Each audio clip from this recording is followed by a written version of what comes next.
G'day and welcome to another massive edition of the RDFNL Footy Show. Thanks to Ontime Delivery Solutions. My name's Yeendy. I'm joined by Tara Murray. We're back into it and firing from all cylinders, and it's pretty exciting times ahead. It was after that weekend off. We had a pretty good round. We had a couple of upsets, we had a couple of blowouts, and we had one of the competition's best players return after being at another club earlier this season. So a big weekend. Definitely right, and that's where we'll turn our attention to as Macedon took down Melton Centrals. But of course, the big talking point was Jason Cook returning home to the Cats. It was. So his clearance went through, I think it was on Friday night. I found out about that by yourself, actually. So I saw that and was quite interested. And he put on the jumper Saturday, and I spoke to Cats coach Ben Tankard and just said, I think Jason just wanted to come back to the Cats. He wasn't quite happy over in St Albans, so he came back, and he's not going to play many matches. They're hoping to get him enough to qualify for finals because he is going overseas for a number of weeks. But he adds a bit of X factor to that side, so they're not expecting him to have the role that he did last season, league leading goal kicker, the Bowen medalist, but just someone who can provide that extra X factor come the side come finals time. Be interested to see how they use him as well, because they did use the captain in his role, Nipper Wright sort of pushing him forward. So be interested to see how they when Cook does get back into the fold properly, how they use the two together. Well, it's quite interesting, and you look at the moment, the Cats still have a few players out injured. You've got Casey Somerville out, Matt Dick, Jack Kernan, so you've still got a lot of talent to come back into the side. You add Cook into that, there's some great talent on that side, and at the same time they're getting some of those younger guys through the middle. You have Patrick Doyle and Zach Smedley spent a lot of the time on Saturday against Melton Centrals in the middle, and those two were the best on ground for the Cats. So there's some good signs going forward for the Cats, who are building a bit of depth but also getting wins at the same time. How do you see the Centrals after their effort? They had almost just as many scoring shots as the Cats, but still went down by 5 goals in tough conditions. Look, yeah, and that's what speaking with Ben, he said it was pretty tough conditions. There was a 4 to 5 goal wind at one end, but even when you had that wind, it was pretty swirly and it was pretty tough to score again. So you look at it, you go in the end, they've lost by 31 points. A bit disappointing kicking 3 goals 10, but at the same time they are closing the gap on those top sides. Probably 12 months ago that would have been double that amount, if not even more. So they are closing the gap, but they'd still be disappointed to kick 3 goals 10 in a match. Something they can bounce back from anyway. In tough conditions like that, I think teams would have just been happy to get through without any injuries, which hopefully that was the case. Cats had a couple, so Errol McConnell, Chris Kilmartin were a couple more added to the injury list there. So I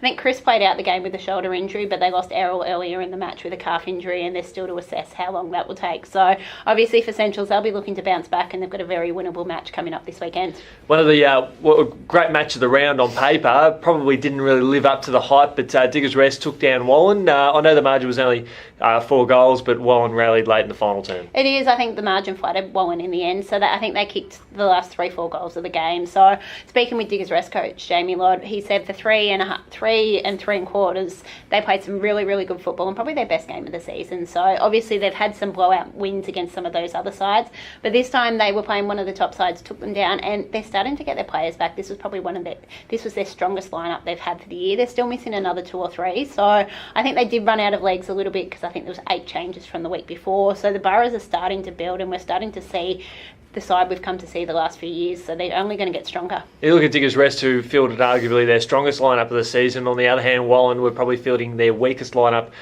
with a number of injuries to key players. I think they were probably missing maybe 4 or 5, maybe even 6 players from their starting 22, which going into a big game like that gives the opportunity for some of the younger guys who are sitting on the fringe, because they've got some good depth going through their club, an opportunity to play on the big stage in an important game like that. Yeah, and both sides have depth. Diggers Rest is top of the ladder in the reserves as well. I think they're undefeated, or if they're not undefeated, they've only lost 1 match. So you look at that, you see these younger guys, and you want to see what they can do in these big matches. Wallen would be disappointed to lose that match, but at the same time, it's only their first loss of the season, so they're still sitting in a really good position, and they're getting a number of players through that top side. And first loss of the season, only by 22 points. It's not a bad outcome for them. Exactly, and there's still a lot to build. They've lost to a really good side. It's not like it's an upset loss. They've lost to a side outside the top 6. They've lost to a side that have been around the mark for so many years and still looks likely to be in that top 3 or 4. Spot on. And a game that sort of went against both our expectations. The Sunbury Kangaroos prevailed over Woodend Heskett. That was a little bit of a shock. So, obviously Sunbury Kangaroos were probably coming off their worst performance of the year against Riddle when they didn't kick a goal for 3 quarters. And we've seen Woodend has been one of the strongest times in more recent weeks, including beating Diggers Rest. So it was quite disappointing for Woodend. You look at it, they did rally late and got within 4 points in that last quarter, but Sunbury Kangaroos this time round were able to hold them off. So against Wallen, they got run over the top, but this time Sunbury Kangaroos found another level late and kicked those extra goals to get the win. Yeah, it was a fantastic performance by them, and certainly one that might give them a little bit of confidence that finals may be a possibility for them in 2018. Look, it's a very crucial match this week. They play Romsey, so it's this week's the crucial one, but it still keeps them alive and still keeps them in the finals mix, where for Woodend, that's probably a very disappointing match, and one they've let slip. So obviously they've let slip 2 matches against Romsey and Sunbury Kangaroos, which they would have penciled in as wins. Yeah, they pick up the Diggers Rest ones, but they're probably 1 game behind where they'd like to be at this point of the season. Probably need to pick up another scalp just to make up for that. Riddle comfortably took down Lansfield. It was no surprise there. Riddle has been in some really, really good form recently, and they're kicking a lot of goals. Again, they were inaccurate. They kicked 22-20, so that seems to be an issue with them at the moment. But you look, they were dominant. You had Hayden Ross kick 7 goals up forward, and he's up to 35 goals for the season. So he's sort of probably playing a little bit more forward than he has in the past. He still goes through that midfield, but it gives them that different option and gives them a different look up forward. And probably one you've been looking forward to see Dylan Tarkson really fire. He was named best on ground, so I don't think he kicked a bag of goals, but he's starting to fire, and we're starting to see the player that we've seen through the TAC Cup and the VFL system. Yeah, his last couple of weeks have been very impressive, and I know he's been getting his tyres pumped up on social media. He's been tagged in a few posts, so love the feedback there, and hopefully that. If he's playing some good footy, I think we can take credit for some of that, spurring him on a little bit. Romsey, as expected, took down Rockbank, but inaccurate kicking sort of could hurt Romsey in the back end of the season. Look, obviously it wasn't the best weekend for football. I'm not sure how windy it was there on Saturday. I know Sunday was horrible across basically all of the state. A lot of matches called off in different areas and with grounds flooded.